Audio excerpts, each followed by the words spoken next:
Hello everyone, welcome to Archant Towers. Good evening, Paddy. Good evening, Michael. We are fresh from Colney, as always, on a Friday evening to talk all things Norwich City, since being down and speaking to Daniel Farke and Christoph Zimmermann, as it was today. You can see a fair bit of what those two had to say on the PinkUn YouTube channel and at pinkun.com as well, where the videos are regularly embedded on our story, so follow it all there. It was a little bit different to recent weeks, Paddy, given that actually we didn't have too much transfer speculation to really get through. We'll of course then talk about Sheffield United coming up at the weekend, but just a bit of a précis really, wasn't it, from Daniel in terms of the business he's done this week, which I think we've kind of all known the logic to it beforehand.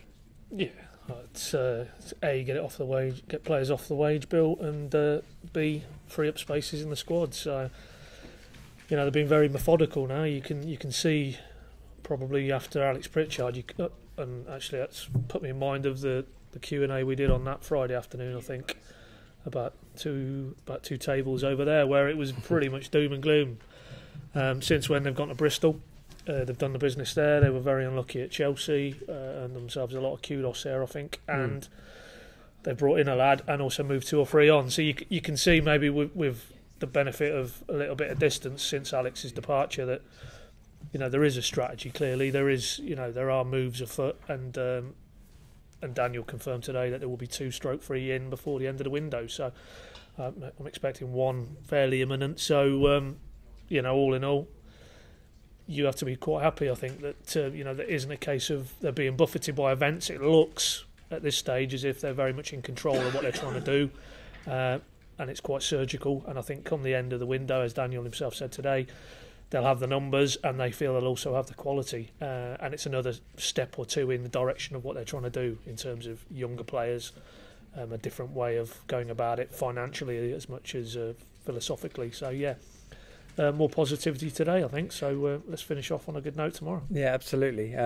Just what Paddy has said is exactly why I would be gobsmacked if Chris Martin walked out through the Norwich City building anytime soon. It's taken 2, 4, 6... Get your questions in, by the way, of course, and we'll try and answer as many as possible. Took 6 to have Carl Chapman ask any new players incoming. Are you surprised by the number that Daniel put on it of 2 to 3? Does that sort of suit? Also, you said you won quite soon. Have you got an idea who it might be? Yeah, well, time will tell, mate. But I'm not going to say too much at the minute. But just getting the sense that they might be getting ready to do something in the next day or two, maybe early part of next week. But yeah, no, that's entirely consistent with what I thought they would look to do. I mean, it's pretty straightforward. You know, you lose Alex Pritchard, you bring in the boy Edwards. Not a direct replacement, but very similar types of player. They've let Wiltshire go out. They're obviously getting linked again this afternoon with Hernandez. That makes sense. Wide player for wide player. They've let Jerome go, so they'll be in the market for a forward. So it's very much, to me, I think they'll end up fairly similar in numbers, but it'll be just different personnel. Interesting one for me is, again, Daniel reiterated it's attacking players he's looking for.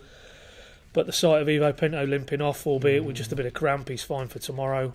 But that is a concern for me. That now Russell Martin, not that he was really a viable alternative, but now he's gone, then it is literally who plays if Ivo Pinto is injured. And it's probably unrealistic to expect he will be available for every single game between now and the end of the season, because he is, per minute, probably top of that list at the minute. And he's putting his body on the line week in, week out, Tuesday in, Tuesday out. So as much as, yes, the focus is at top end of the pitch, I would be very happy to see a right-sided centre defensive option. You know, those linked with Ilado Bui. He decided to go down the Benfica route. But they definitely, for me, would, if we went beyond January the 31st and they haven't brought in another right-back, that would be a glaring error. The only right-back duty I can remember in the current squad is a short stint by Harrison Reed, which might be right. Which underlines the point. Well, exactly. It might be okay, possibly for the odd game stepping in, but as I say, if anything untoward happened to Ivo for a run of games, you're asking for something completely different there, aren't you? Well, ultimately, it is a bit of a cliche, but you do want at least 2 for every position on the pitch. And you look at the left side now, you've got Husband, you've got Lewis, you've got Stiepermann. You look on the right side, you've got Pinto, and that's not enough, is it? A couple of mentions here. JB Messigas, what a game on Wednesday. Envied those who attended. And Neil Austin touches on any talk of fatigue, which actually I thought was relatively good news that no one's picked up any fresh knocks from Wednesday, given the output that was required for that. And I mean, I asked Christoph Zimmermann why it was different and how it was different this time to after the Arsenal game, when everyone was like, we've got to push through this brick wall against Derby, it's going to be impossible, we need you all. And just he kind of responded, well, it just feels different. Well, to be fair, Farke was asked that prior to Chelsea, and I think what he said was valid, that Arsenal game was in the midst of quite a series of midweek games. You know, and obviously they'd only played on the Sunday against Ipswich that particular week. But I think they were coming off the back of, without going back and looking at the fixture list, I think there was a block of Saturday, Tuesday, Sunday, Sunday, Tuesday type. That isn't really the... And then obviously in between then and now we've had the Christmas period as well. What was it, 5 games in 14 days? I think there's a feeling, certainly from the coaching staff, that they're now in a bit more of a week-to-week cycle, and hence why no Marcus Edwards for tomorrow. Slight Matt concern, but they feel that then he's got a full week ahead of him before the next game, and that probably underlines a point for tomorrow. It's literally just get through it, lads, if you can. Put your bodies on the line again, go to the well again, and then you've got a full 7 days prior to it escapes me who they've got next. Brentford away, yeah. So to answer your point in a long-winded fashion, I think it is a case of the workload isn't quite as concertinaed as it was when they played Arsenal. And just remembering, of course, the game before Arsenal was the derby, wasn't it? Exactly. On a Sunday lunchtime, and all that, the fun that goes with that. Stephen Noakes asks, who's your money on for the players in? Likewise, Craig Brown, do you boys know anything about Anel Hernandez? I know that made the Sun transfer blog today. Well, it's an obvious one because he was quite clearly here before Christmas. I think him and Farke go quite a way back, actually. I think they're from the same neck of the woods in Germany. So, but that aside, he wasn't coming over to renew acquaintances on a friendly basis, was he? He was obviously here to potentially discuss a move. Now, the immediate soundings you were getting from Germany after that came out was that neither the player or his club, Eintracht Braunschweig, were keen to do anything in January. But ultimately, if Norwich have gone back in with an actual solid bid now, given that they've allowed Wiltshire to go out, they've lost Pritchard, they've let 2 or 3 other lads go, then it might change the dynamic. That's a decent money. I must confess, I don't know what Braunschweig paid for the guy in the first place, but if there is 1.7 on the table, that's probably going to mean quite a healthy profit. And again, I don't know his contractual situation off the top of my head, but much like with the Pritchard deal, the player clearly wanted that, and that was a major factor in why the deal got done. If Hernandez feels that he's now at a stage of his career where he wants to try himself in England, then that could be a factor in the deal. It does factor into the next 2 games, of course, because Norwich play Sheffield United. They could go within 3 points of a side that are currently sitting in the top 6, and then away to Brentford. It could feasibly be on the a lot closer to the top 6 in the promotion picture. Can't really believe I'm actually saying that myself. I feel like I wrote them off about 2 months ago, but there we go. Could make a difference in terms of bringing in a player like that, because we know what the Premier League does in terms of attracting players in. Shall we have a quick chat about Sheffield United before we get stuck into the other questions here? Obviously, we went to Colney, sort of having a little nibble, wondering if the fireworks would still be sort of fizzling away after what happened in September. Now, obviously, people tend to like playing down these things, but as far as Daniel Farke would be led to believe, everything's fine. They've had conversations, and him and Chris Wilder, and the world is a wonderful, relaxed place. Is it? Yeah. Yeah. I don't think that really is the Chris Wilder that I ever see in front of a camera. He seems a very spiky individual. I think he goes to bed wanting to have a row with somebody. So, no, I think if the game develops in a certain way tomorrow and they feel Wilder, that is, that they're not getting the right crack, I think they'll be on again. I think that's just the nature of the man. He's obviously quite a spiky individual, and you wouldn't describe Farke as that, but it was certainly a combustible mix, that game. Not just the dynamic between the 2 managers, there was everything that went on before the game in Wilder's view. Disrespectful, and then during the game, again, Wilder adamant that Norwich was guilty of gamesmanship, both in terms of how late they got back out at half time, running the clock down. He got dismissed himself for encroaching into Norwich's technical area to retrieve a ball in the second half as they trailed 1-0. The objects thrown at Angus Gunn or in his direction from that massive spy on Cop. Then, stories of Norwich fans getting attacked. It was a very volatile, intimidatory mix that day, and I wouldn't think for a minute Carrow Road will witness some of the more unsavoury elements of what went on at Bramall Lane. But on the pitch, I think the reality is Sheffield United are a team casting their manager's image, and they're not going to take a backward step, particularly 2 wins in 10.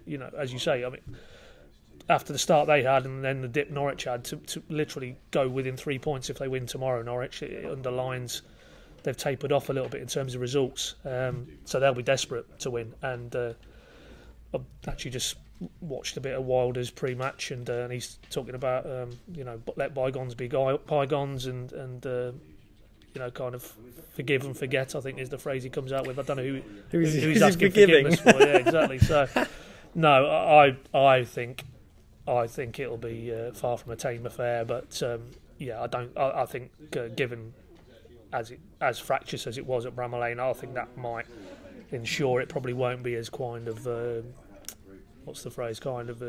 as in your face as that. So, but yeah, is Chris Wilder going to take a backward step? No. Is his team? No. Norwich have to be ready for the task. Indeed. Well, let's just hope there's none of the real unsavoury stuff like bottles being thrown and violence, because that has no place in any football match I ever want to go and see. Right, let's rattle through some of these other things. Team news, there's no real sort of additional team news, was there, in terms of it was as was, really, wasn't it? Other than, 2 elements. I mean, Edwards, the lad brought in from Tottenham, trained on Thursday. But he's got a little back issue, which seems to be a bit of a common theme with Norwich. You think of Tom Tribal, Jerome. He did arrive with it, though, I think Farker said. He did, yeah. And they're not too concerned. As I say, he won't be involved this weekend. He won't be in consideration this weekend. But then he's got a full week prior to Brentford to hopefully get recovered and firmly put himself in the mix. And then obviously Marley Watkins, you might want to take that, mate, as it was your question. I was going to say, there's a question here from Kellen, hope that's right, could be Keelan, double L. Noble, thoughts on Watkins, will we offload him before the window closes? Marley Watkins wasn't involved in the squad at Chelsea, even though he was fit. I wondered if he had a knock, to which Daniel Farker effectively said he's not really been doing what he had been expecting of him in training. He wasn't delivering, his performances haven't been good enough. I guess predominantly, as I said, at Colney rather than the times he's played in games, because we saw a couple of bright sparks from him, well, maybe one, Sheffield Wednesday when he came on, and by the sounds of it, he's not going to be involved until he shows, it's the door again, isn't it? Daniel Farker's given him a door to go away, get himself right, and then walk through a door and see if he can do the business at Colney and get himself back in contention. And we're just adding the things up really here, aren't we, Pab? Because it's a summer move that just hasn't caught light for a player that was in demand, scored 10 goals in the Championship last year, but we're just let's be honest, in 90% of the performances we've seen from Marley on the pitch, it's not really happening. Doesn't look the player that we were expecting to come in. No, it hasn't worked out at all to this point of his Norwich City career. He must take responsibility to a degree. You could argue maybe Farker hasn't utilised him in the best way, but ultimately it's down to the player. And if his attitude's not right, then that's not a good sign. And certainly under this guy, that won't be tolerated. I'm thinking Oliveira, Fulham opening day, dealt with that pretty decisively, pretty publicly as well. And Josh Murphy prior to Middlesbrough, the unprofessionalism accusations. Similarly frozen out for that game. If you're not on board with this guy, you're not going to be in and around it. Martin post Millwall, I'm not saying there was a fallout there, but he never played again, and I don't think he will play again under this man. You have to basically show 100% that you're fully on board with what Daniel Farker wants in every facet, in terms of what you do on the pitch on a Saturday stroke Tuesday, what you do during the week in training. And we can only take Farker at his word today. His attitude hasn't been right, and until he shows him his attitude is right, he won't be considered. So the ball's firmly in Marley's court. We've both heard, there's inevitably been speculation around him, little bits and pieces, whether that's a factor. Maybe he feels it, even at this stage, if he's not going to get a chance here, a bit like Wiltshire, a bit like Jerome, a bit like Martin and Naismith. Maybe he wants to go and play some football elsewhere, but ultimately he was happy to sign his contract in the summer, commit his future to Norwich. He needs to basically show the manager that he wants to be part of it here. If not, then there will be further courses of action open. Probably not in this window, but certainly in the summer. But it's good. It's decisive again, and there will be some who think, well, does Farke need to come out and publicly make it quite clear what the situation is? But I'm pretty sure for every fan who might think that way, there's others who think, well, fair play. It's nice to see that honesty and that refreshing, stripping it back and telling it as it is, which you don't get from a lot of managers. So he pays you money on that one. But the bottom line is Marley Watkins won't be involved tomorrow, and until he shows Farke he's committed to the cause, he won't be involved moving forward. Indeed. And I guess with things like that, we don't know if Daniel's maybe tried to bide some time and not hang him out to dry is maybe not the right word, but not gone public with it for a week or two, and not maybe seeing the desired change he wanted to without doing that, and chosen the next course of action. Jez Arlo, any news on Nelson Oliveira? I don't know what news it is you particularly wanted to hear. I guess transfer news, but it's all been very quiet, I think. Yeah. He did well on Wednesday, I thought, though. Tom Tribal contract renewal. No, there's no extra news on that. Of course, Tom's still out with a back injury and will be out tomorrow as well. John Messi does Todd Cantwell fill the spot that Alex Pritchard left? Now, did answer a question, didn't he, on Todd, Daniel, today, and clearly it's the way that Todd's been progressing and being more consistent in training that convinced him he could come in and have a nibble at Chelsea, which was great to see, and he did pretty well actually. But I still feel he needs to get out and play a few months of football somewhere else before he starts here. Personally, there's no way he's going to come in and fill the gap left by Alex Pritchard. It's just you wouldn't even begin to put that sort of responsibility on the guy's shoulders. He will be pretty much, for me, dipped in and out maybe between now and the end of the season in direct relation to if he continues to show, again, a little bit like Watkins isn't doing, show what he can in training, which is basically what Farke referenced today. They felt that in the last few weeks that Cantwell's level of performance in training was sufficient to suggest he could actually come in and do something in a first team setting, and you can get a bigger setting than Stamford Bridge in front of a nationwide TV audience. So that tells you how much faith Farke's got in the guy. But no, it's not going to be a case now that Todd Cantwell starting Championship games anytime soon. I think it's very much going to still be orbiting the match day squad, maybe getting on. But it's a taste for the lad. It shows if he continues to work hard and he shows the right attitude, a bit like Jamal Lewis. The opportunities will come. Nick Brewer, bring us back Ben Godfrey. He could fill in that right back as well as central defensive midfield. I think let's just leave Ben to play some central midfield games, shall we? Because I think he got moved around quite a bit in the last few years. Do we want to go into VAR? David Ward Negri. I'm bored with it. No. Do you agree with all the hysteria after the Chelsea game? I think the VAR system gave the ref the chance to be brave by awarding fouls against the home team. Yeah, fair enough. It was a penalty against Willian, though.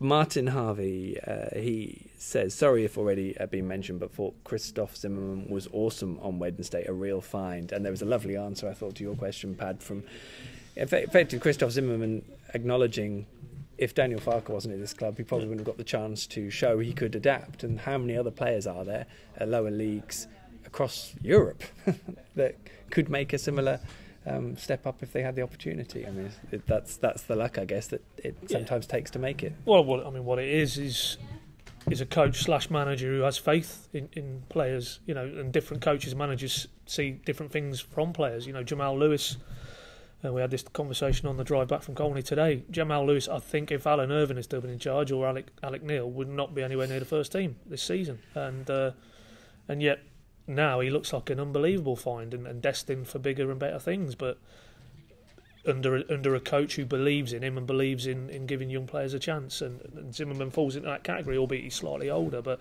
it is nice to see. What I like listening to Zimmermann now compared to the start of the season, there was a little bit of the rabbit in the headlights, wide-eyed. Couldn't quite believe his luck. I think that he'd landed up in the second tier in English football. But now he sounds and he plays like a guy who believes he can operate in the Championship and is good enough to do it, and that self-belief is coming out of him in how he speaks, and he's taking everything in his stride, and And if he can maintain that level of performance, and you've got Raggett to come into the mix, closer is in and around it, and Hanley, given the amount of time we've spoken in the last 12, 18 months, maybe even 2 years, about Norwich centre-backs, they just don't have enough. What are they going to do about the centre-back situation? And now you go from that to this, it's looking far healthier. And I don't think if those four stay together, we'll be worrying too much about Norwich and centre-backs for the foreseeable future. It's a glut. It's almost a glut. Julian Canham says, can you guys see Sean Raggett starting tomorrow? Sheffield United could be his sort of game, which is a good point. I mean, do you reckon they'll still play three at the back tomorrow? It's a tricky one, that. Yeah. Yes, I think they probably will, because they don't really. I mean, if Tribal was back in the mix, then you can play that natural 4-2, with the two in front. I think the reality is, if you've only still got Tete to do that type of role, and it's a Vrancic or a Reed alongside him, that for me isn't suited to the 4-2-3. So why would you want to change? I mean, as Zimmerman himself said today, in a 3 with Angus Gunn behind them and the two wing backs, they're looking so solid at the minute that for me, you keep that platform, and it's. Can you then try and be a bit more creative going forward? Sue Cassidy feeling confident for tomorrow. Good news, Sue. Good stuff. David Brett, I would love to see the same side as Wednesday fielded tomorrow, and with the same passion, which I guess will be an interesting thing, because as Daniel kind of acknowledged today, they are aware of the intensity that Sheffield United will play in every game. To be honest, it's no secret how they go about things. Simon Bellis, what a disaster letting Jerome go if Watkins has an attitude problem. Which ambitious club will let a striker go without a replacement? Keith Shaw mentions Abrahams and Fonco as possible step-ins. I mean, I have to say, I caught some of Pierre Fonco in the under-23s recently, and I think he looks well short of first-team appearances. But what about the boy Abrahams? Tristan Abrahams, he's got lovely movement, plays off the shoulder, and essentially, and you watched him and sort of thought, okay, well, Norwich don't have a striker that could do that really at the moment, but doing that in an under-23s game is a long way to doing it in a championship clash. I mean, it does, as we've kind of already said, we would imagine Norwich will look for a striking option and will sign it before the window closes. Adam Harvey, the link with the Aberdeen midfielder. Any truth with this? Is Kenny McLean? I do keep forgetting his name. Do we really need another midfielder when clearly right back cover and a striker where's needed? What do you reckon, Pat? Yeah, I think there's something in that. I asked him directly about it today. He doesn't like to be drawn, obviously, on other clubs' players, but the fact he was A, aware of him, and B, knew what a good player he was. I think it's safe to say he's one they would like to do something if at all possible. And for me, that'd be maybe one of those that they maybe could do the deal in the summer, maybe a pre-contract, because he's out of contract in the summer. Makes no sense whatsoever to pay 500,000 as reported at the minute now, or get him for free in the summer.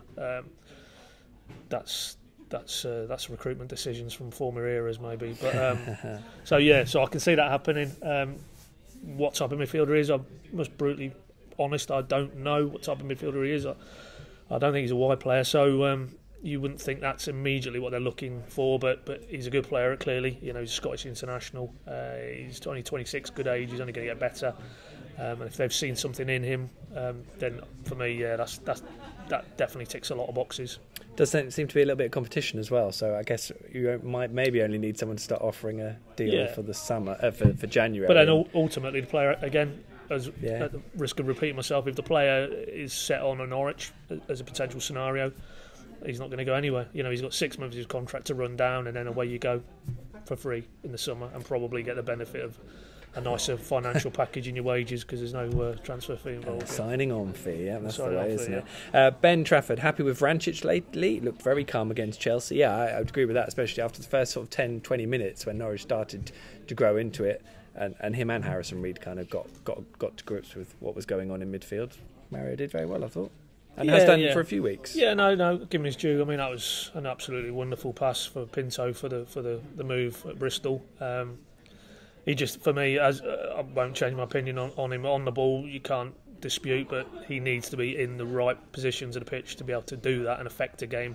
And basically, midfielders, i.e. the Tetes of this world, around him to compensate for quite rightly, there's things in his game that aren't good enough at this level, and he does get found out. But you can't argue with him on the ball in the right areas of the pitch. But it's for Farke to find the right mix, and to do that he needs maybe a Tribal and a Tete in and around it as well. Brilliant stuff. Carl Howlett, if we play with half the grit and determination we showed on Wednesday, we could do well. And Stephen Oakes, finally, what did you guys think of Nelson Oliveira's penalty attempt on Wednesday? I have to say, I thought it was a good save. Full stretch. Yeah, I know it was obviously savable, but every penalty saved is savable. Yeah, no, I mean, it wasn't one of those where it's taken 5 hours to get to the goal line, is it? I mean, he did drill it. It was plenty of power behind it. It was just a very good guess from the keeper. And obviously, you might argue about the height. You know, it was a nice height for the keeper, but no, I would err on the side of decent save rather than a dire penalty. Sounds aces. Right. Do you want to give a prediction, Pad, ahead of tomorrow? I think Norwich are going to draw. Sheffield's team bus will arrive on time. Do you think? Yeah. You don't be tempted to make it late? No. Maybe they'll arrive really early. Yeah. Anyway, well, that's good enough prediction. It's really hard one to call because, again, the vibes you felt today at the training ground were that there won't be a detrimental impact, but that has to take its toll. You know, they made one change. It'll probably be the same personnel largely on duty tomorrow. So Sheffield United haven't had a game for a week, so it's a hard one. Really can't call that. Draw maybe. Well, we're officially both sitting on the fence, so you're going to draw as well. Yeah, I did go draw as well. So, but we'll see. You never know. The way that Norwich are playing, we can all be positive, can't we? I can already see win and 2-1 City popping up. So well done, John and Eddie. We'll all take that most definitely. And what position Norwich will be in heading to Brentford? Don't forget PinkUn.com for all the build-up, Paddy's build-up and our analysis, of course, after the game, and full live coverage of events at Carrow Road when Norwich City take on Sheffield United tomorrow afternoon, 3 o'clock kickoff. We will see you there. Until then, thank you very much, Pad. Thanks everyone for getting involved. We much appreciate it. We'll see you tomorrow. Good night.